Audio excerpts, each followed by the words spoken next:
Hello, I'd like to welcome everybody to our webinar today. The focal point of this discussion will be business tax update related to the Tax Cuts and Jobs Act that was passed towards the end of last year. The main focal point will be on for-profit entities, whether you're a C Corp or a pass-through entity. My name is Matt Latham. I'm a senior tax manager here at Costerisan. The agenda today, I will kind of freely admit that this webinar was a little bit harder to try to figure out exactly what I wanted to focus on, mainly because there was so much to focus on, and in trying to keep these webinars short and sweet to make sure we have your attention, it kind of became interesting on which subjects I wanted to hit. So I tried to pick kind of a wide range of topics to look at. First, kind of dealing with the corporate tax rates, briefly discussing the 20% 199A deduction that we actually had a standalone webinar on a few weeks ago. A little bit of discussion on partnerships and changes to technical terminations, depreciation, which is always a big one, like-kind exchanges, NOL and loss limits, meals and entertainment, community benefits, business interest expense limits, as well as the changes to some of the methods of accounting changes that exist out there, specifically dealing with 263A, if you've had to deal with that in the past, cash through accrual, as well as accounting for contracts, percentage of completion versus completed contract methods. And then we'll kind of end the seminar on just a couple of miscellaneous items. And I did want to mention one state item that recently became in effect here in Michigan, and something that I think everybody needs to be aware of if you haven't already heard on the news, dealing with the recent Wayfair Supreme Court case that came out that greatly impacted online retailers and whether or not they need to start paying sales tax in states that they have customers that they sell to. So, diving right into this, as of 1/1/18, if you are a C corporation, your corporate tax rate on the federal side dropped to a flat 21%. The old rate, basically, we had a graduated rate that got up to basically a 35% flat rate fairly quickly. So, for a lot of taxpayers, this was a big drop in their tax rate. If you're a fiscal year filer, you actually have to deal with both the old graduated rates and the new rate. So basically what you do is you take an average over 12 months under each. You basically figure the tax under the old law, under the new law, and you figure out an average. So I have a quick little example here that if you're a junior end and under the old law, you had a total tax of $40,000. Under the new law, you have a total tax of $25,000. You basically, in this case, would take 6 months, so half of each, to come up with the $32,500 blended rate, and that's what you would pay for your fiscal year ending in 18. Going forward, though, for your fiscal year ending in 19, you would just have the flat 21% rate. Calendar year filers, for 2018, you have a flat 21% rate. You don't have to worry about this calculation. The other interesting thing about this is that actually for some taxpayers this was a tax increase, and we have had, or I do know some people that fall under this threshold, that under the graduated rates, if your taxable income was $50,000 or less, you basically paid 15%. And then kind of dug into it a little bit deeper, where the break-even point between the old law and the new law is having taxable income kind of in that $90,000 to $95,000 range. If you were below that, you actually got a tax increase. If you're above that, you got a tax decrease. The other nice benefit under the new tax law is that corporate AMT has been eliminated for everybody. So whether you're a large business and you're exposed to AMT, or if you're considered a small business but you were already exempt from AMT, you don't have to worry about it anymore. Pass-through businesses also got some benefit under the new tax law. And when I'm talking about pass-through entities, basically if you're a single member LLC and you file on your 1040 with a Schedule C or E, whether you're a partnership or an S Corp, and actually trusts also got this first benefit as well. is that there was a 199A deduction that you got. Basically, to oversimplify it, it's a 20% reduction of your business trade or business income. There are exceptions to this. If you're in a service industry and your income is over $315,000 on your 1040, and that's taxable income before this deduction, and you file a joint return, then you're going to be disqualified from this deduction. If you're under that threshold, it doesn't matter whether you're a service industry or a retailer, or it doesn't really matter what you do. You're going to get the 20% deduction. It is also subject to various limitations. If you get over, again, $315,000 threshold, if you're a single filer or you file under like head of household or married filing separately, then that $315,000 threshold gets cut basically in half to $157,500. So the deductions out there, this is actually probably one of the more complex pieces of the legislation, which I've already mentioned that we a few weeks ago had a dedicated webinar to just this deduction, as well as choice of entity. So it's something, if you happen to be signed up for our solutions conference as well, or looking to potentially go to our solutions conference, that we'll dive into this one in a little bit more detail, because right now, if I were to do it, we could probably take up all afternoon discussing this one. But it's good to know that it's out there. The other thing to potentially take a look at is the type of business entity that you have. It's pretty good to have this discussion right now. Should you be a C Corp? Should you be an S Corp? Should you be a partnership?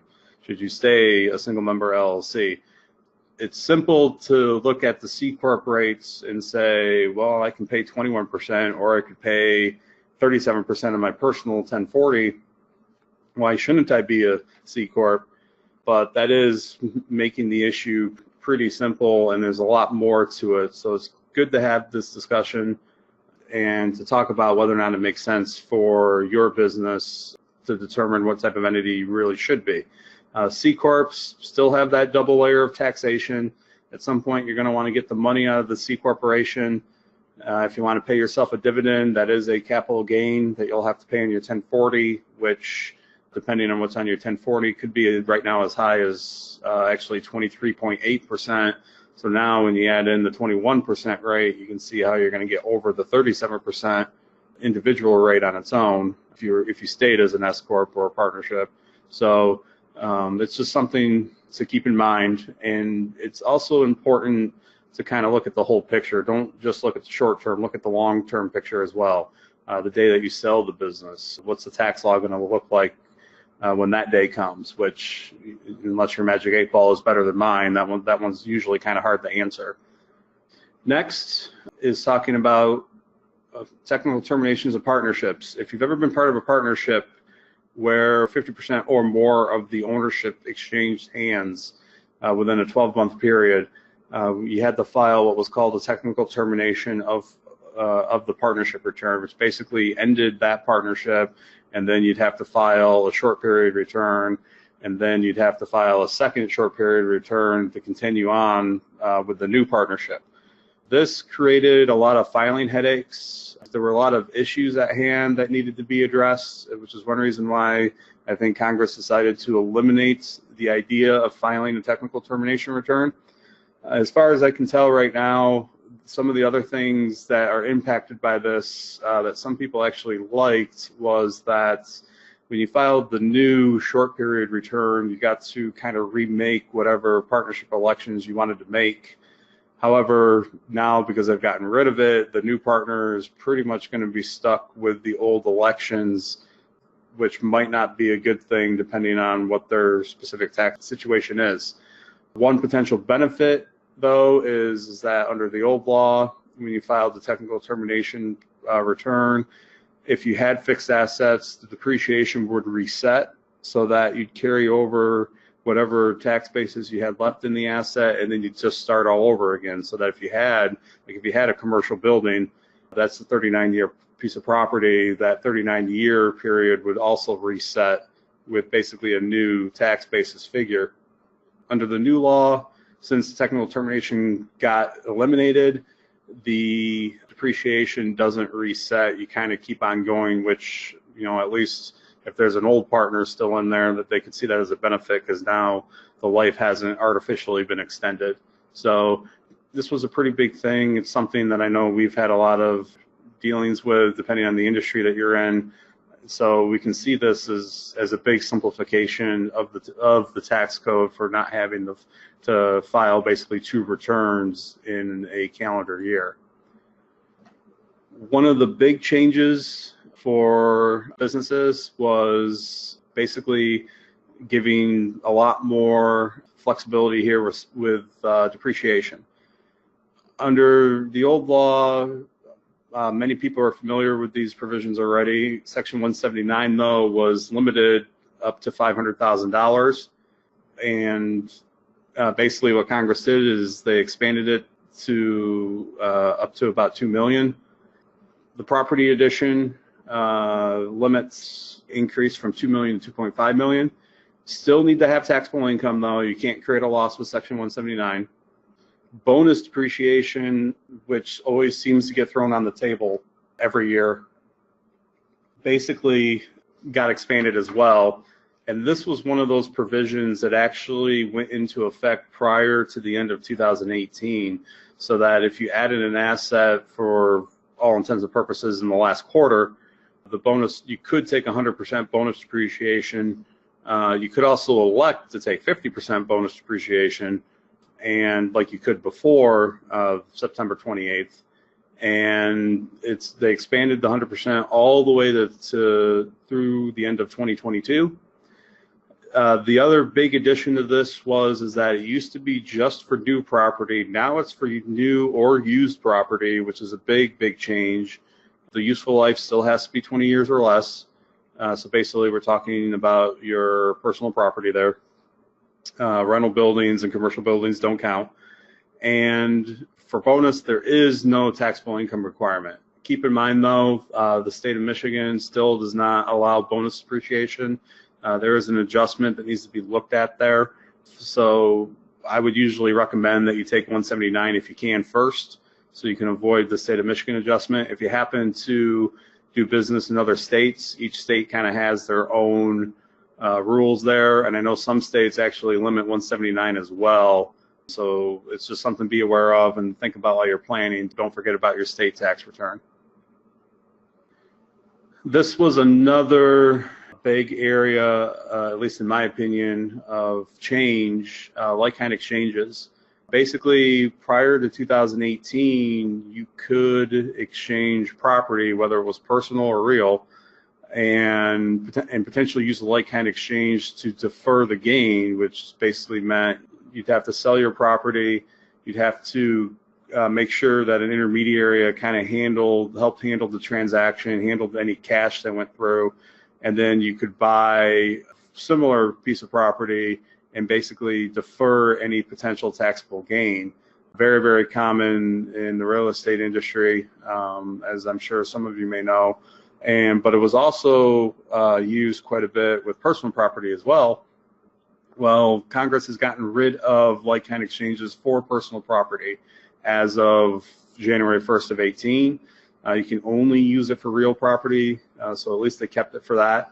Basically, a lot of the same rules still exist, so make sure you don't handle cash, that's the big one. Reverse like-kind exchanges also still exists, which I'm not sure if many people are familiar with. There are certain rules you have to follow for those as well. And basically what that is that you are identified and bought the replacement property and you haven't sold the old property yet, so that you can actually qualify for like-kind exchange treatment if you do it backwards, so to speak. The other important thing, if you happen to had something in transition at the end of 17 that maybe it wasn't quite completed yet, there are transitional rules that allow you to still exchange personal property if basically an agreement was in place, assuming that you meet all the other tests that exist, such as the identification period, and making sure that, again, you still don't handle any cash that comes through. I can't tell you how often we'll get a phone call and somebody says, I just sold a piece of property, handled the cash, but I'd like to do a like-kind exchange, and your first response is usually a big buzzer saying, nope, sorry, you've already cost yourself there. Next, dealing with losses. Hopefully nobody here has to deal with too often, especially now with the economy back kind of in an uptick. But losses did change under the old tax law, and fiscal year filers, again, dealing with C Corps, kind of have some special rules here that can be somewhat confusing. Under the old NOL rules, you were permitted, and this actually I should back up and mention that should you have one in your 1040, so if you're a pass-through, this does also apply to you on 1040s.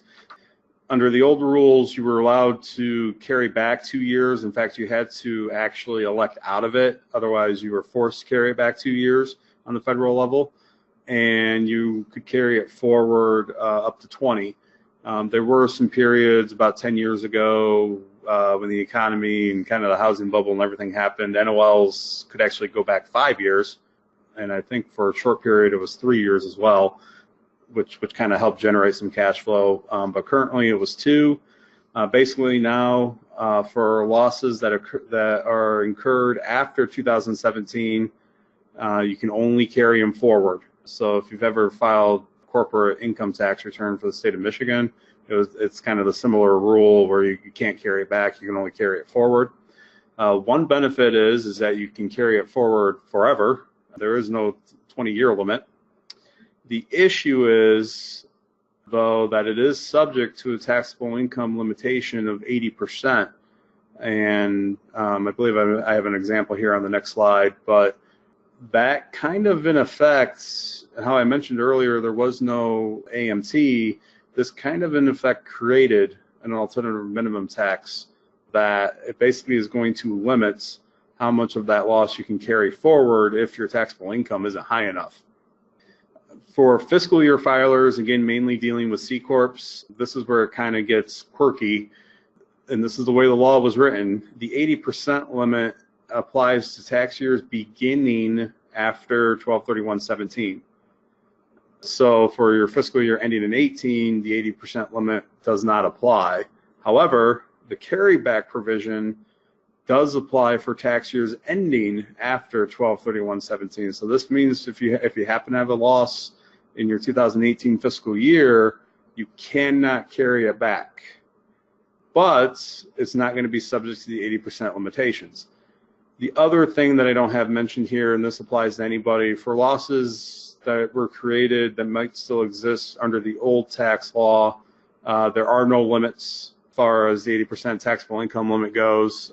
You're not impacted by carrying those forward. However, you are still subject to the 20-year carry forward limitation. You can't carry forward those losses forever, but you're also not subject to the 80% taxable income limit. So you can see that there's some tracking issues that have to be addressed. Fortunately, our tax software does a pretty good job of tracking when NOLs are created. So if you do have one, we should already have a pretty good database for you and be able to address any concerns you might have, making sure that you can utilize those losses in future years. Here's the example I have is that, say for 2018, you have a $100,000 NOL. In 2019, your business has $150,000 of taxable income.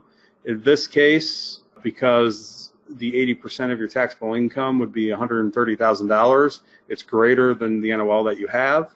You're going to be able to recognize all of the NOL, and your taxable income for 2019 would only be $50,000. Now, hypothetically, let's say in 2018 you have a $200,000 NOL, and in 2019 you have that same $150,000 of taxable income. Here, your taxable income is going to get limited. The NOL 80% limit is $120,000, which again is 80% of the 150. Your taxable income, therefore, is 150 minus the 120, which is $30,000. Your remaining NOL carry forward then is $80,000, or 200 minus the 120. So you don't lose the NOL, it just gets spread out over time. But again, this is going to be important to remember, especially if you're doing tax planning, especially if you in future years have a loss and then the following year you have income. You need to be aware of this so you don't miss extensions if you happen to file an extension, and that you're not necessarily caught off guard, that you could still have a liability in the future year, even if your NOL is actually greater than the income that you have. For pass-through entities, you do not escape this either. For anybody that owns a partnership, or if you own an S Corp, you've probably potentially have had passive loss issues or basis issues in your entity that limit the amount of losses that you can recognize. Congress, in their infinite wisdom, decided to add another layer to this that is new for 2018. What they call excess business losses are disallowed. This is one provision that is set to expire, kind of along with the depreciation provisions, that is set to expire with a lot of the other individual provisions in the tax law at the end of 2025. Most of the other business provisions are permanent, like the corporate tax rate is actually permanent right now, or at least until they decide to change the law again. But this is something that potentially could be impactful, because I know when you read that, you say, well, that means I'm not going to be able to recognize anything. That's not exactly necessarily the case. They do have a specific definition for excess business losses. This slide basically is a direct quote from the actual bill itself, and what this boils down to is that basically you take your income, your gross income, you compare it to your losses or your expenses for whatever pass-through entities you have, assuming that you have no basis limitations, assuming that you have no passive loss issues, that if you file a single return, your excess business loss gets capped at $250,000. If you're married filing joint return, that doubles to $500,000. So it doesn't take much to get to those numbers, but it's not as restrictive as, at least initially, that we thought that Congress was going to be. So for example, if you have $1 million in gross income and $1.4 million in expenses in an active business, your loss, your basically overall loss, therefore, is $400,000. Well, that's going to get capped at $250,000 if you're a single filer. If you're filing a joint return, you're not going to be capped because that's a $500,000 limitation. And then basically what that loss does is if you are limited, it carries forward to the following year, which then gets reapplied gets combined with everything else that you have in the following year. Again, as I mentioned, if any passive loss issues, those have to be applied first, as well as basis has to be applied first, because that determines whether or not you can even deduct it. And then we basically have another hoop to jump through. I referred this as basically the active loss rule, which they've added. Some of the other issues that we have dealing with some of the expenses that at least I feel are pretty important to address, even though some of these expenses for some people might not be that big. I know for others, some of these are very big and very important. Meals and entertainment. Meals, no matter what type of meal it is subject to a 50% limitation. The biggest change there is that there was a provision that if you brought in as an employer meals for the convenience of the employer, those used to be deductible at 100%. Now it's 50%. Entertainment, which was also originally subject to a 50% limitation, is now completely non-deductible. So this is going to be important in your accounting systems. It's going to be important to look at these expenses and classify them properly. Meals and entertainment is a popular combination account on a lot of general ledgers, a lot of trial balances. Well, now the items need to be split up between the two, because the entertainment piece is going to be completely non-deductible. The other interesting thing here to look at is your entertainment really an entertainment expense? The common examples that we usually talk about is that you take clients or clients out to, say, a golf outing. The IRS has specifically said that golf is considered entertainment, therefore it's non-deductible, but most golf outings that at least I've been to usually have a food piece to it. Should that food piece be taken out, since is that really a meal? say you do some sort of sponsorship at the, at an outing, then is that sponsorship really entertainment, or is it a charitable deduction, or is it advertising? It's something that we're going to have to take a look at. It's something that we're going to have to discuss, but it's going to be, record keeping is going to be very, very important. The IRS, if you were ever selected for an audit, will take a look at whatever records you have, and if it just flat out says golf outing, they're probably going to come in and completely disallow it. If the invoice now has a little more detail on it, there might be bits and pieces you'll be able to take. Here in Lansing, if you take somebody to, say, a Michigan State football game, I mean, the ticket there is probably obviously going to be entertainment, but you're going to maybe take them out the tailgate, and you want to write off the food, then that's something that at least you're going to have to keep separate. Otherwise, it could get trapped into this entertainment piece. Substance over form is going to be important. You don't want to get too crazy here, but it is at least maybe something worth looking at. I know some people like to host mixers or host kind of a group of people. You rent a facility out. Is that really entertainment?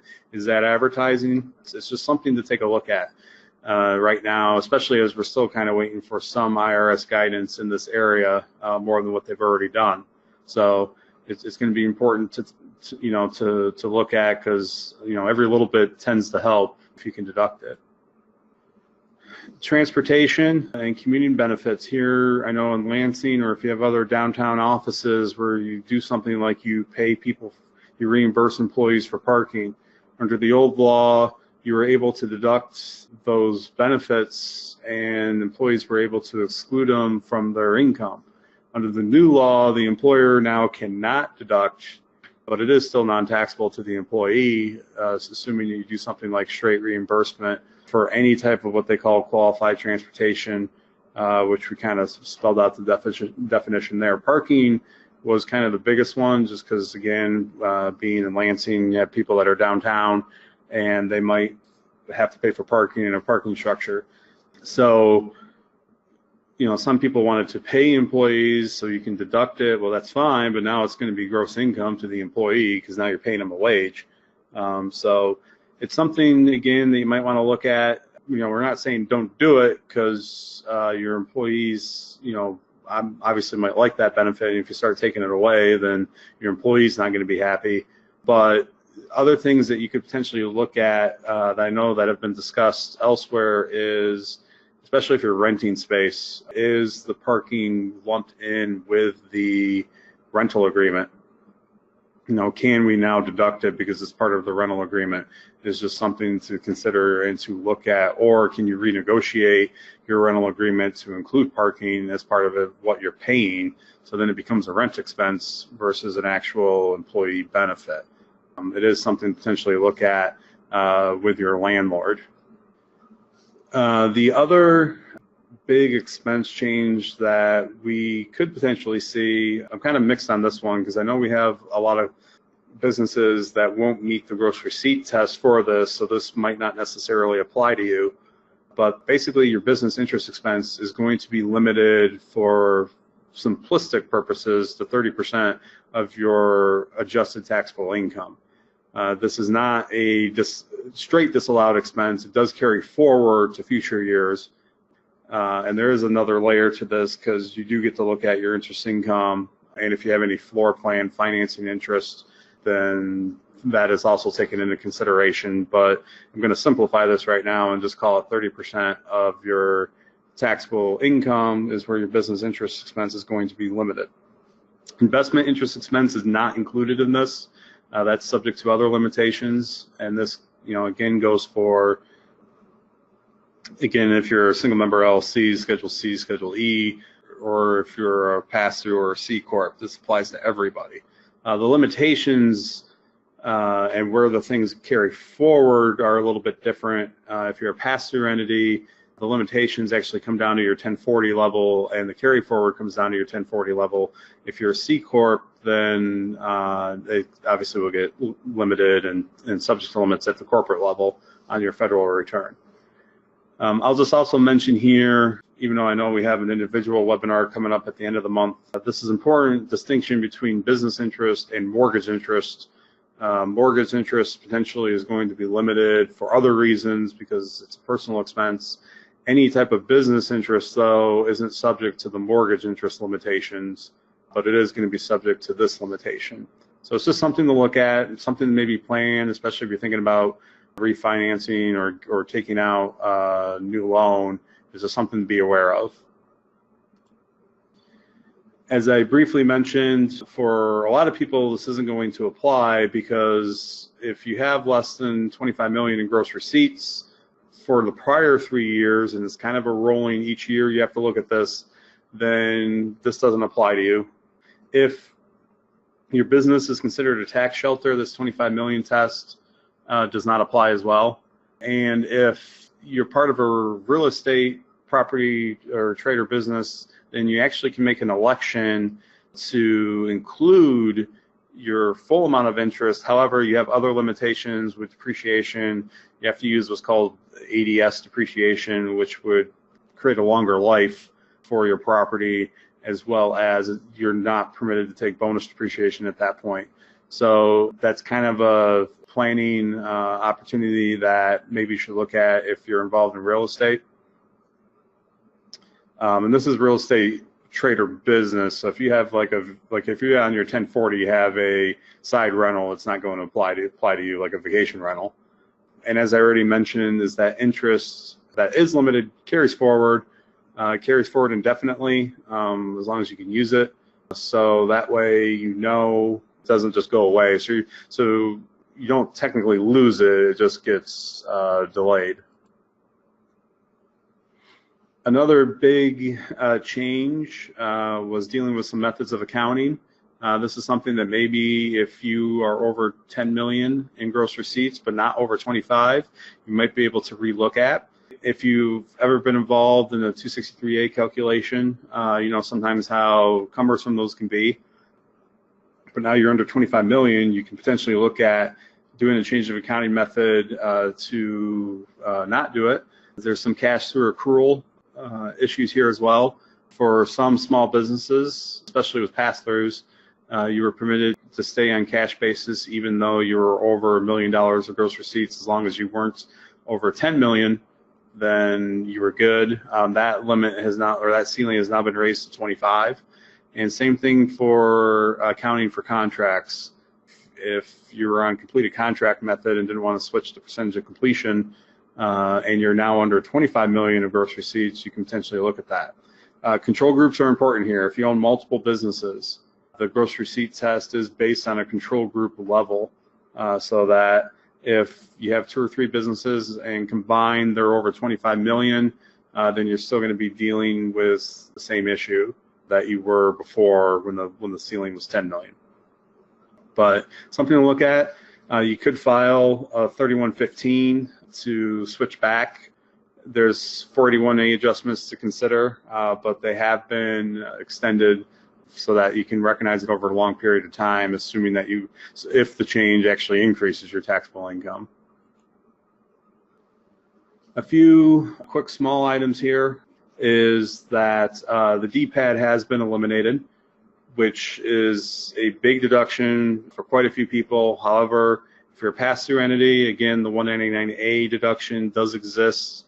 I kind of relate that to the DPAD, other than the DPAD was a 9% deduction and the 199A is potentially a 20% reduction.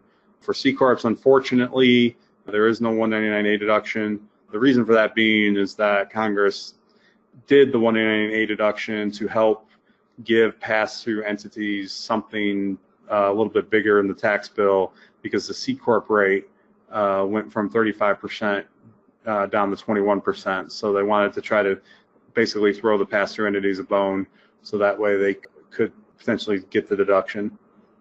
The other one, which I'll mention, some people do some lobbying. Obviously, lobbying expenses on a federal level generally are non-deductible. However, if you did any local lobbying, like with cities, those used to be deductible. Well, now that has been eliminated as of 1/1/18. So just thought I'd mention that.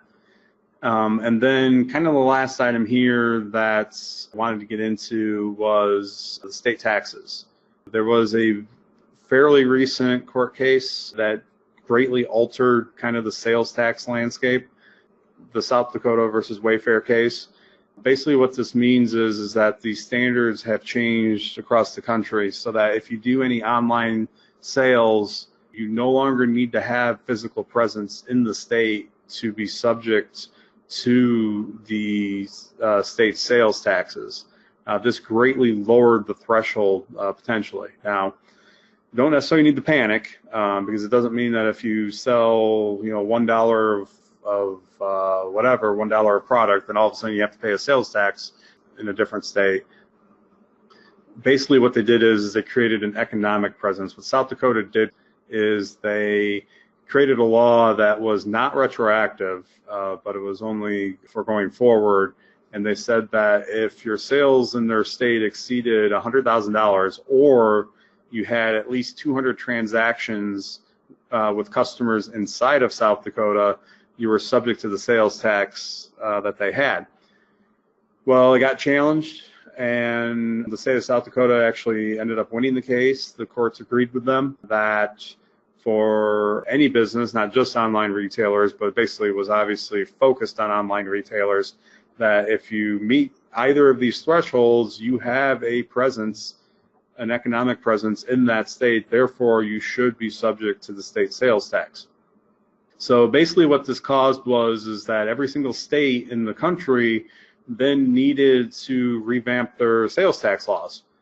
Michigan only recently just changed it, and this is the part you may have heard on the news, is as of October 1st of this year, just last week, this law went into effect, and the state of Michigan actually just went right along with the Supreme Court case, so they have the same threshold that the state of South Dakota has. Every state could be different. I do know that last check, there were close to around 20 states that had the same standard that South Dakota had. I don't believe I saw any state that had a lesser threshold, because obviously if a state did have a lesser threshold, that could potentially get challenged again in the court system. Some states have a higher threshold, which I doubt will get challenged by anybody, because the alternative is that we have a Supreme Court case with these numbers already attached to it. So, if a state wants to be brave, they could go lower. They could potentially go from 50,000 and 100 transactions, but if you have one big transaction of a certain amount, that still might be under 100, but say it's a $95,000 transaction, should that be subject? So each state's got to do their own thing, but like I said, a lot of states, most of them are starting to just fall in line with the South Dakota Wayfair case. So it's something to look at if you have online sales, just to be aware of that there is a lesser standard of sales tax filings. And hopefully for most of our clients, though, it's not going to be an issue, but it is something that I know we're going to be looking at as well. So that way we can get out in front of it should there be potential issue with any state. So certainly important, certainly worth mentioning. Basically, as you can see, this was kind of there were a wide range of topics here. This by all means is not all encompassing. I was actually joking, the summary books that we have here that include the tax law in it are roughly 1,000 pages long. It also includes not just business tax changes, but individual tax changes. So there's a lot out there, and this was kind of intended to hit some of the bigger issues that we see that we feel are going to affect a lot of our clients, at least to mention it. So certainly thought it was worth dealing with and talking about today. I did also want to mention that coming up on November 28th is our Solutions Conference. There's a web address or email there that you can contact. I know that I have a session towards the end of the day dealing with tax reform, where I'm going to try to cover as much as humanly possible in an hour. But I know there's going to be a lot of other great topics there, and a lot of experts there to answer any questions that you might have. So it's certainly worth looking at. And then, as I mentioned once already, coming up towards the end of the month, there's an individual and state tax webinar dealing with there. I'm going to be dealing with mostly the individual tax changes that you see on the 1040. There's going to be some state tax just mentions as well. Probably kind of go over the sales tax thing again, dealing with for any business owners, and as well as some unintended consequences that states are now trying to correct or figure out just because of how they write laws, one of which I'll just mention now, like in the state of Michigan, your personal exemptions were actually tied to your federal exemptions. So when the federal exemption went to zero, basically got eliminated, by definition, the state personal exemption also went to zero. So the state was working on fixing that to make sure that you don't accidentally have a state tax increase just because the federal law changed. And then there is also the Microsoft Dynamics around the same day. That one's in person because lunch is included. So certainly check that out. A lot of good things to learn there. Thank you again for joining us. Again, if you happen to have any other questions, feel free to reach out to me. As I mentioned, there's my email. I'll be happy to touch base with you, and I appreciate your time and attendance, and look forward to hopefully seeing you at our future events. Thanks again.